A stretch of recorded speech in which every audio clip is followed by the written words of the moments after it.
Po, ma'am. Kanino naman galing yan? Hindi mo ba ako pipicturean? Hindi na po, ma'am. Alam po na nagpabigay niya na i-deliver ko po sa inyo. Ha? Paano? Nandito ba siya? Sige po, ma'am. Salamat.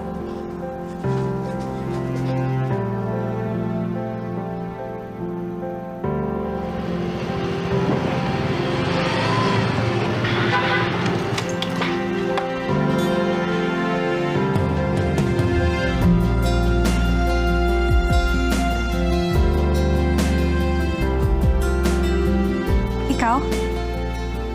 Sa'yo galing to? Yung tsokolate, yung mga bulaklak, galing din ba sa'yo yun? Sana nagustuhan mo. Ba't mo naman ako bibigyan nun? Wala lang. Deserve mo kasi. Pero buti ka nga, no? Kasama pa rin nanay mo. At least may nag-aalaga sa'yo. Ako kasi, maliit pa lang ako namatay na nanay ko eh. Tandaan ko noon, nagkaroon siya ng malubhang sakit.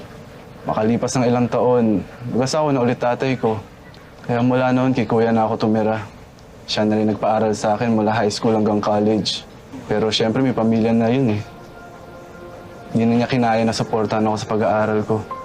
Kaya huminto ako sa pag-aaral. Ito, nagtatrabaho. Delivery boy pa rin hanggang ngayon. Alam mo, kahit hindi ako nakatapos ng pag-aaral, ang importante, sipag, tiyaga, diskarte, at higit sa lahat, pagtitiwala sa Diyos na hinding-hindi niya ako kaya pabayaan. Ready ka na? Yan. Yan! Dahan-dahan na, okay? Lagay ko lang muna to, Okay lang ba? Yan. Yan. Okay ka? Dahan-dahan lang Nakatakot pala yung ganito. Trust me. Ako bahala sa'yo. Dahan-dahan lang. Yan. Huwag ka dyan humawak sa balikat ko. Sa bewang ko. Ayan. Uy, ang higpit masyado. Baka hindi ako makahingan eh. Yan. Tama ba? Ready ka na? Trust me? I trust you, Remboy. My dream boy. Ano yun? Ha? Hindi sinabi ko. Wala. Wala ba? Okay, ready?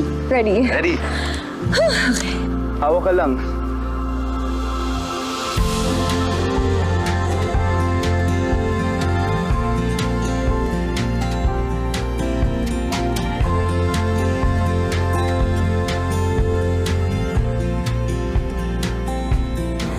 Tara.